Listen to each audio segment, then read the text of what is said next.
Salam sejahtera untuk kita semua. Pelajaran Sekolah Sahabat dengan tema utama Mengelola bagi Sang Guru sampai Dia datang. Pelajaran ke-8, Perencanaan untuk Sukses. Minggu, 19 Februari. Hal terutama yang pertama. Bacalah Pengkhotbah 12 ayat 1. Apakah pekabaran untuk kita di sini? Ketika orang muda menjadi dewasa, pikiran muncul tentang harus menyediakan kebutuhan-kebutuhan dasar, makanan, pakaian, dan tempat tinggal.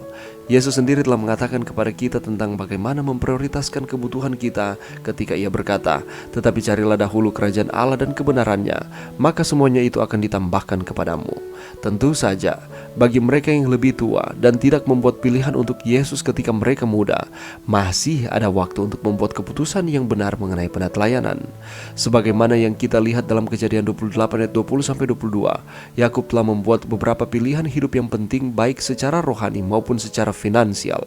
Dalam penglihatan, Tuhan memperkenalkan dirinya sendiri kepada Yakub sebagai "Akulah Tuhan Allah Abraham, nenekmu, dan Allah Ishak." Kejadian 28 ayat 13. Kemudian sebagai bagian dari sumpahnya kepada Tuhan, Yakub berkata, "Tuhan akan menjadi Allahku." Kejadian 28 ayat 21. Bacalah Kejadian 29 ayat 9-20. Apakah hal penting tentang waktu pada peristiwa ini dalam kehidupan Yakub? Setelah Yakub membuat komitmen rohani dan komitmen keuangan kepada Tuhan, Tuhan mengarahkannya kepada Rahel di sumur itu. Adalah pantas membuat keputusan rohanimu dan keputusan pekerjaan hidup sebelum menikah. Pasangan masa depanmu harus mengetahui apa yang sedang mereka masuki. Apakah orang ini seorang Kristen yang berkomitmen? Jenis pekerjaan apa yang akan dia masuki? Akankah orang ini akan menjadi seorang guru, perawat, pengacara, buruh, atau apa saja? Jenis kehidupan apa yang akan saya masuki? Pertanyaan lain yang harus dijawab sebelum komitmen perkawinan adalah tingkat pendidikan apa yang telah diselesaikan? Berapa jumlah utang yang akan datang dalam perkawinan? Apakah saya rela untuk menerima situasi ini sebagai bagian dari tanggung jawab saya? Bacalah 2 Korintus 6 ayat 14 dan 15. Mengapakah prinsip ini begitu penting untuk dipikirkan ketika mencari pasangan hidup?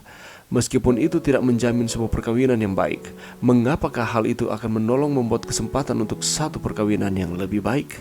Pelajaran yang bisa kita dapatkan pada saat ini. Kesuksesan dalam kehidupan dapat didefinisikan dalam berbagai cara, tergantung pada kerangka acuan seseorang atau pada konsep umum budaya seseorang. Ketika kesuksesan diukur secara eksklusif dengan harta kepunyaan atau pencapaian manusia, akan menjadi jelas bahwa pola pikir sekuler adalah kerangka acuan seseorang. Umur panjang dan harta benda adalah selaras dengan kitab suci, tetapi perolehan seperti itu tidak selalu didapati di dunia ini. Bahkan bagi mereka yang tinggal di negara-negara yang secara ekonomi menguntungkan, dosa akan menemukan cara untuk membuat hidup menjadi suatu beban dan tanpa makna melalui perbuatan daging. Tetapi Yesus datang untuk menawarkan hidup dalam segala kelimpahan, dan inilah jalan sukses yang sebenarnya. Hal yang pertama yang harus kita tempatkan di dalam kehidupan kita adalah Allah yang pertama. Keberhasilan dalam kehidupan materi dan kerohanian kita bergantung kepada mendahulukan Allah. Allah kemudian memanggil kita untuk menuruti perintah-perintahnya. Tujuannya untuk menjadikan kita sebagai suatu umat yang kudus, yang dipanggil dengan namanya. Kemudian melalui berkat materi, Dia meninggikan umatnya dan namanya di atas segala bangsa. Yang harus kita lakukan pertama kalinya di dalam kehidupan kita supaya kita diberkati ialah kita meninggikan Tuhan di dalam setiap kehidupan kita. Apakah kita mengutamakan Tuhan di dalam setiap kehidupan kita, atau justru kita hanya mengandalkan akan pemikiran kita sendiri? Mari kita renungkan itu.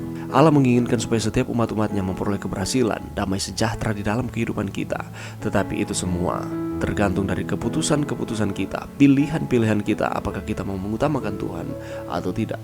Dan juga di dalam firman Tuhan mengatakan bahwa ketekunan dapat merujuk pada seseorang yang cepat, terampil, dan bersedia. Dengan kata lain, seseorang supaya dapat sukses di dalam kehidupan setelah mengutamakan Tuhan harus disertai dengan kerajinan. Arti lain dari rajin adalah tajam, jeli, dan akut, atau dalam bahasa Ibrani harutz. Dikatakan tentang seseorang yang efisien, dapat menggunakan akan waktu sebaik mungkin untuk aktif sepanjang hari. Yang demikian, seorang yang rajin adalah orang yang bertindak segera dan kompeten, dapat menyelesaikan akan tugas dan tanggung jawabnya, bertanggung jawab di dalam setiap kesempatan, di dalam setiap kehidupannya. Dan lawan kata dari kerajinan ini adalah kelambanan dan kemalasan, dan ini tidak sepadan dengan kesuksesan.